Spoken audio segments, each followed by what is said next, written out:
எனக்கு ஃபீவர் வந்து ஒரு 25 டேஸாக வந்துட்டு ரொம்ப ஃபீவர் வந்தால் வலி வருது. கழுத்துக்கு கீழே எந்த அசைவுமே இல்லாமல் இருந்துச்சு எனக்கு.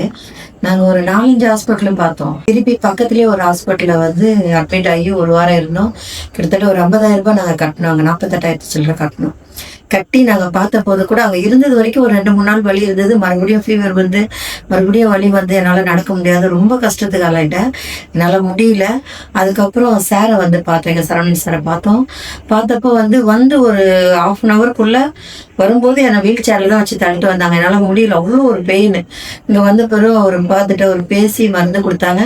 மருந்து கொடுத்து ஒரு 1/2 ஹவருக்குள்ளே அப்படியே கொஞ்சம் நடக்க ஆரம்பித்தேன்.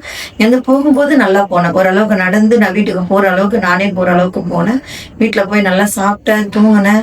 2 நாள் தான். 2 நாளில் பார்த்தீங்கன்னா நானே எழுந்து என்னோட வேலைகளை நான் ரெஸ்ட் ரூம் போகிறது, சமைக்கிறது, இந்த மாதிரி எல்லாமே செய்ய ஆரம்பிச்சிட்டேன். 5 டேஸ் தான் மருந்து கொடுத்துருந்தாங்க. 5 டேஸ்க்குள்ளே எங்கள் வீட்டில் எல்லா வேலையும் நான் பார்க்க ஆரம்பித்து இன்னைக்கு இப்போ நல்லா நடந்து நானே தனியாக ஹாஸ்பிட்டலுக்கு வர அளவுக்கு நல்ல குணமாயிருக்கு.